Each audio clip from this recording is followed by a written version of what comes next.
Hi, I'm Claire Mitchell, QC. Welcome to the Witches of Scotland podcast. I'm a lawyer who specialises in miscarriage of justice cases, and we're bringing you this podcast because we want to tell you about the women who were accused, prosecuted, convicted, and ultimately executed as witches in Scotland. I'm Zoe Venditozzi, and I'm a writer who's always had an interest in the witches, and I feel that this dark mark against Scotland needs a reckoning. The campaign Witches of Scotland wants three things. Firstly, a pardon for all those convicted of witchcraft. Secondly, an apology for all those who were accused as witches. And finally, a national monument in recognition of all those who are affected by this terrible miscarriage of justice. Over the forthcoming weeks, we'll be talking to a whole host of experts about the history and the modern day connections to the Witches of Scotland. Welcome to Witches of Scotland episode 6.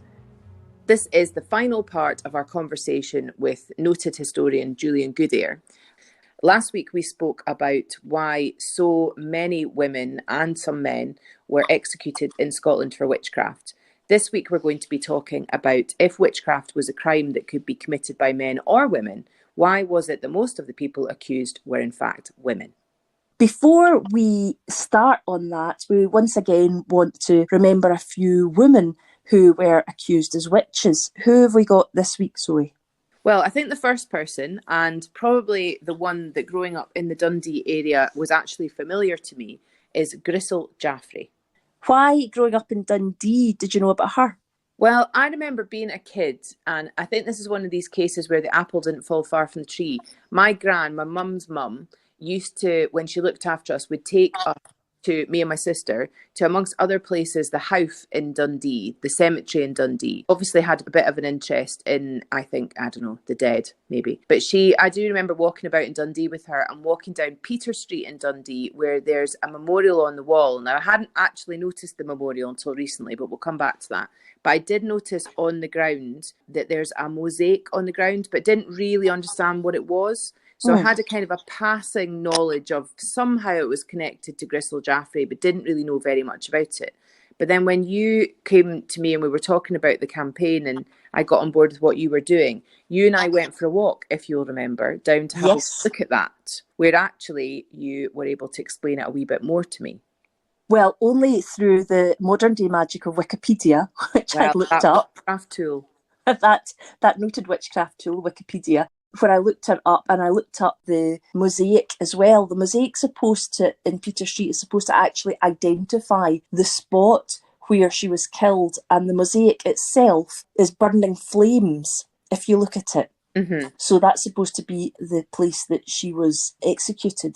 Does it also represent water too? Is it not both? Yes, the water I think represents the sea, because there is some story that her son, who was away at sea, heard that his mother had been accused of witchcraft and was trying to get home in order to try and save her from being executed. Oh, but really? But when he saw the flames of the bonfire, or as it would have been the funeral pyre, he turned to ship away and just sailed away. So I believe that's the story behind why there's a mosaic of fire, and really close to that there's a mosaic of water as well. Oh my goodness. Yeah, it's very interesting. Do we have some more details about the story of Grissell Jaffray? Well, we know she was a relatively well-to-do businesswoman in Dundee, and we also know that it was not only one accusation made against her. I think it may have even been by more than one church in Dundee that made an accusation of witchcraft against her. And are there any details of what exactly, sort of the nuts and bolts of it, or is it just, she was a witch? There aren't any details surviving about what type of witchcraft she's supposed to have done. I should possibly say at this point, I'm actually researching the Witchcraft Act itself, and hopefully soon we're going to be able to bring you a bit more about what the Witchcraft Act was about in itself and what would happen in an accusation and what parts of the Witchcraft Act might be used against you. But unfortunately in this case we just don't know. We do know that she went to trial on the 11th November 1696. We know that she was a married woman, and we know that a commission was granted by the Privy Council for her trial. Now, this is interesting because the prosecuting of witches became so widespread in Scotland, that even then there was concern that it was out of control, even back in those times. Mm-hmm. And the General Commission to conduct witchcraft trials, the general right that allowed courts to conduct witchcraft trials, was withdrawn from local courts. And it was only the highest court, the Privy Council, which reserved the right for itself to consider each application to try a witch and then grant a commission. Now, that's not to say that there still weren't thousands granted, but it just means that there was at least some control sought to be kept over it. And again, that's something we might look at, the actual courts and how they worked in relation to witchcraft.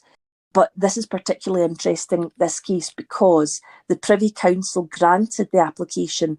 On Twitter, we'll post a photo of the plaque and the mosaic so people can see it. What about our second witch today? Okay, so the second witch is Jonet Drever of Orkney.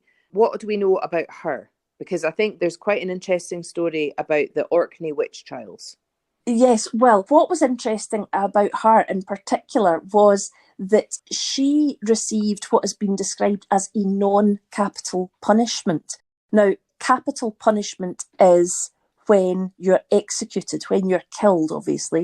Mm-hmm. So they've recorded here something as non-capital punishment. Now, I have to confess, in respect of the Witchcraft Act, I don't know what that is, because the sentence for being found a witch is the punishment of death. So I don't know why it seems that she was convicted but received a non-capital punishment. So when we come to look in more detail at the Orkney witch trials, which we will do, we'll maybe investigate that.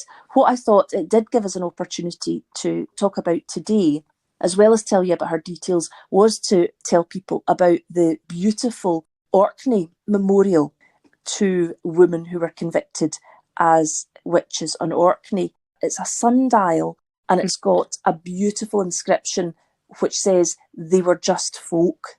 I think that really gets to the heart of why you and I are one of our sort of elements of the campaign, is that it is the idea that they were just people. They weren't, as we said last week, pointy hats and all the rest of it. They were just people that were just living their lives.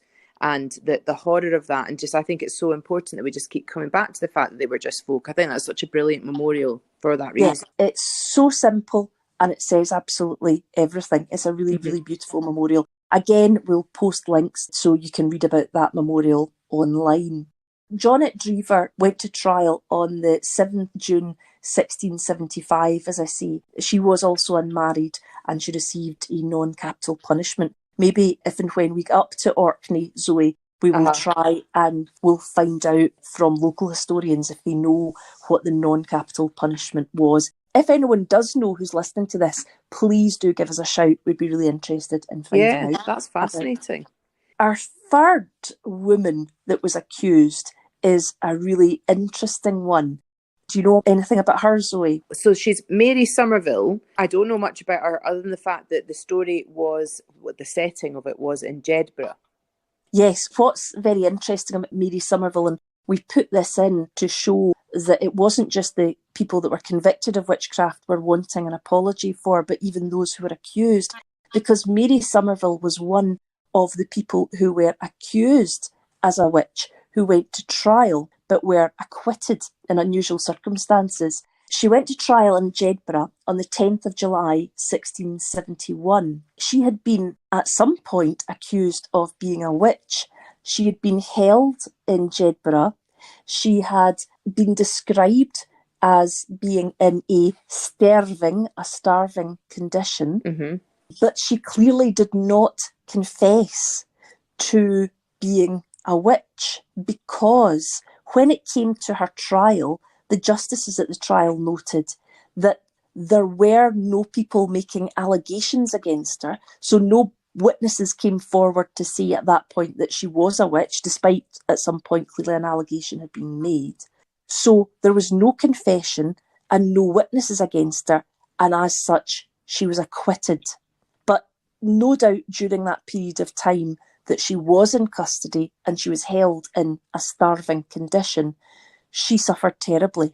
And I think it's important to remind ourselves that even of the 4,000 people accused, if 2,500 approximately were killed as witches, it still leaves a number of people who, at the very least, will have gone through an incredibly traumatic experience. You've got to wonder, what were their lives like after that? Because even if you'd been acquitted, you've got to wonder what their life was like with the community. You know, did people still think, oh, well, they got away with it, or whatever it was that prompted somebody to accuse them in the first place? That sort of lingering issue must have still been there in some way. Absolutely. You know, the social isolation of being called a witch, I think we've already touched on a number of times before. You know, does that just evaporate when there are no witnesses against you? Are people scared to be in your contact or socialise with you just in case allegations are made again, and then suddenly you're part of those allegations?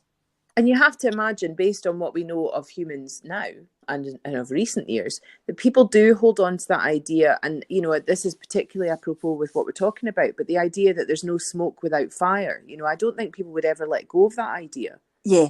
No, you know, I'd like to think that people would say, oh, well, due process happened, it went to the court, you know, and they were acquitted, so that's fine, let's move on. But I suspect there would just always be this kind of lingering shadow that was cast over them. Absolutely, absolutely. And we know that some people who were acquitted as witches have been described as banished. So they've presumably had to, I was going to say up sticks, but definitely not up broomsticks, but they would have to up sticks and leave, presumably to go somewhere else. But you've got to wonder, you know, if a new woman turns up in town, because people didn't really move about so much in those days. It wasn't like the idea that you'd just come to a new town, I don't suppose. So you've got to wonder whether or not that would follow you around. As I've said before, also, we will want to have a chat about the Witchcraft Act, and in that I'll try and look at sentencing as well. I'll try and find some information about how people were sentenced other than being put to death as a witch, because some are noted, but I just can't get to the bottom of what they would actually have been. So again, that might be a thing for another historian for us to speak about in the future. The actual bringing into being of the Witchcraft Act is absolutely fascinating, particularly for people that are interested in Scottish history, because not only is it set to the backdrop of the Reformation, but it's also set against the backdrop of the relationship between Mary Queen of Scots and John Knox. So it's a really interesting piece of history. That's fascinating.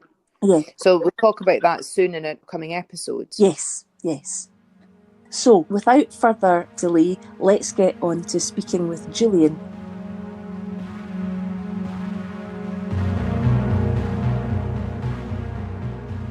Why was it that women were identified as witches and not men mostly? Well, there's nothing in the idea of the demonic pact, the idea that witches worship the devil, there's nothing inherently gendered about that. And for the common folks, similarly, their idea that witches are people who cause harmful magic to their neighbours, there's nothing inherently gendered about that either. So, you know, some women, some men is what you would find. The theology that developed the idea of the witches' sect said from quite an early time that it's mostly women. And so this idea is repeated among the intellectuals who are looking for witches. They're mostly women. In Scotland, the idea of the witch as female makes sense with what Kirk sessions are doing most of the time. Now, I said that Kirk sessions were promoting godliness and trying to stamp out ungodliness. Now, the single most common form of ungodliness that they find in practice that they need to punish is extramarital sex. Okay, so fornication and adultery. Fornication, just to remind us, in the 21st century, is sex between two people, neither of whom are married to anyone. And adultery is considerably more serious.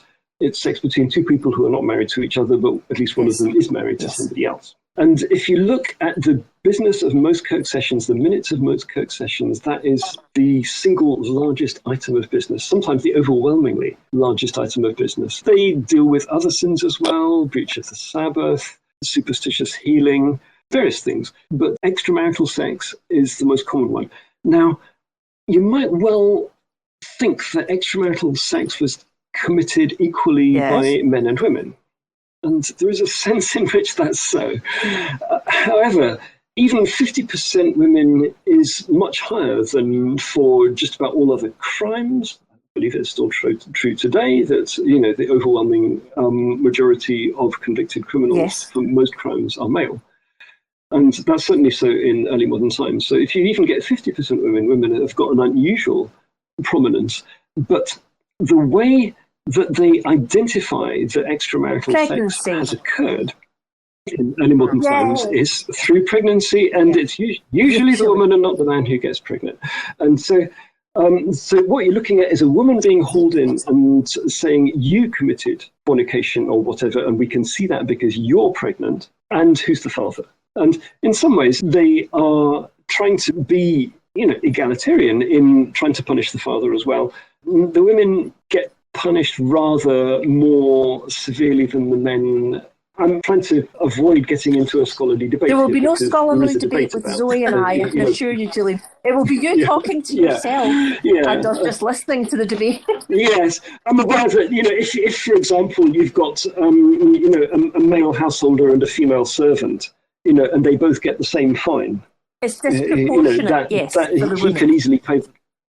He can easily pay, she can't. And sometimes it's only the woman who is punished. But I think the important process that we need to look at is that people are seeing sins as involving sex and seeing women in the front line. And when people think of sex in early modern times, and when the authorities think of sex in early modern times, they're thinking of women because the authorities in early modern times are all men, and they think of women as sexual beings because that is the attribute of women that makes them different from men, is their sexuality. And so they think women, they think sexuality. So they're thinking of women as sinners, they're expecting sexual sins. Now, we've got a male devil. Now, how the devil got to be male is, I'm not going to get into that one because, you know, it's not only don't have a body, they don't have a gender. The devil is universally understood in Christianity to be male. So they are imagining sexual relations between the witch and the devil because they are imagining sexual sins as being so important to them. This, I think, we see more in Scotland than in many other countries. We do see it in many countries. So, you know, the idea of sex between witches and the devil is a pretty normal idea. A few places we don't find it at all. But Scotland is a place, I think, where we find more of it than most. And that is where the women are in the front line. So when you have male witches, you don't ask them about sex with the devil. And so the male witch is a kind of sort of pale, disappointing version. You know, he doesn't do all the things that female witches do. So the female witch isn't universal, but she is the norm for the Scottish witchcraft prosecutors. And the emphasis on sex with the devil and the emphasis on sexual sins much more broadly enables that idea of demonic sex to make sense and makes it much more understandable when they do find women that they should be prosecuted.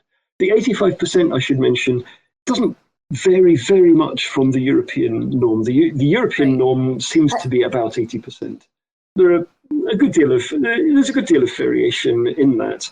And in England, for example, it's slightly over 90% women. So that 85% is not a surprising percentage. But to find that percentage maintained at such a high number is striking. And the way they do it, I think, is by thinking about sexual sins and the idea of sex with the devil. Because when the people are thinking of this are men, they think women. The devil's a man, apparently. So it appears the devil's a man. So the people having sex with them must be women, and therefore women must be witches. Yeah. I mean, the small minority of men, they have their own importance, and they're often imagined as some kind of authority figure within a group of women. When the witches are asked about meeting the devil collectively, male witchcraft suspects who are asked about meeting the devil collectively are often asked about the distinctive role that they played. some of them who are musicians are asked about playing music at these gatherings. So the idea that the man was a piper or a fiddler or whatever at these gatherings is quite common. He has a special individual role, whereas these women, it's just a group of women. So that's how they conceptualize. That's how the interrogators conceptualize the men. The man has some kind of authority role or some kind of distinctive role, but there are not very many men. It's interesting that even when we're talking about completely made up ideas, the men still get to hold the authority roles. Obviously, we've started the Witches of Scotland campaign. What we want is a pardon. We want an apology for those people that were convicted, a pardon for those people that were convicted under the Witchcraft Act, and also a memorial. Now, I know in particular you have interest in the idea of a memorial. Is that right?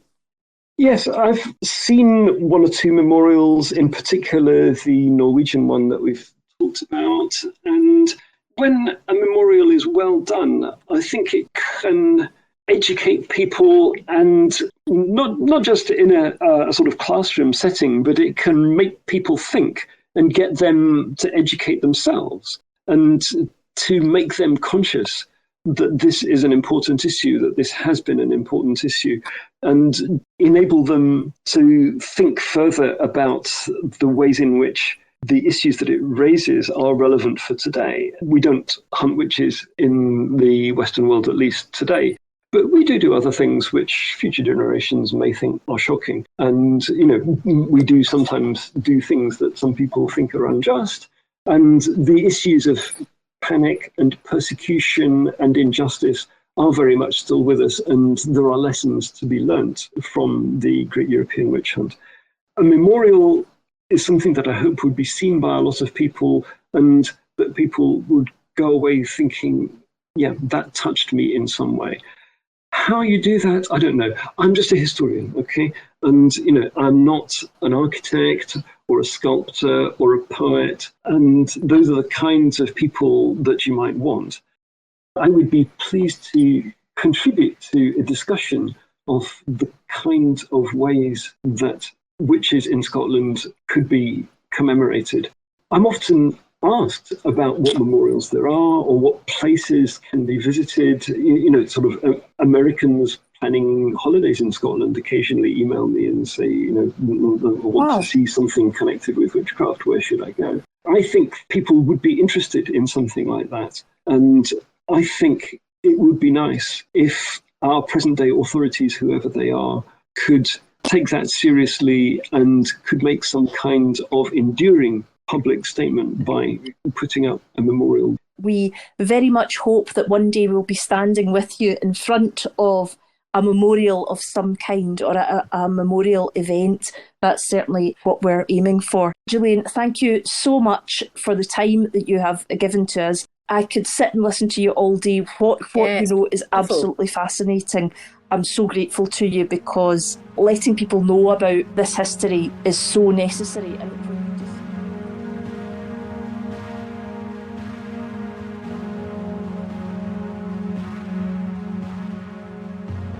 Thanks so much for joining this week for episode 6. As ever, the other episodes are there, so if you've missed any, please go back and have a listen. We'd just like to thank everybody who has been listening. Please do remember to rate us, because it helps it get out to a broader audience, which means that the campaign is more likely to have success. We'd just also like to take the opportunity to say thanks to Catherine Rattray, who has been the photographer for Witches of Scotland from the very beginning. We'd also like to say thank you to our supporters of the podcast, particularly those who are retweeting lots on Twitter. It's really, really helpful, because it does mean that more people know about the campaign and it's got a greater chance of success. We'd also like to say we're really looking forward to the Remembering the Accused Witches of Scotland conference, which takes place on the 8th of November. And it's worth checking that out. I think that they've got a good presence on Twitter and on Facebook if you want to see what that all entails. Please also sign up on the Witches of Scotland website, and please get in touch with us and let us know what you think.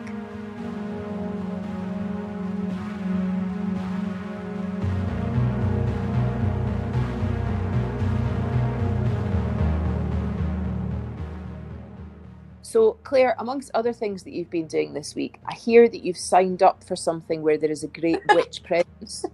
Yes, I have taken a leap wildly into the unknown and signed up on TikTok as Witches of Scotland. I love it. I'm very much looking forward to what you come up with TikToks. I am also looking forward to finding out what I come up with. So if anybody wants to see two women in the bloom of their mid-youth, stay tuned. Stay tuned for the Witches of TikTok. Oh dear. Oh God. Thanks very much.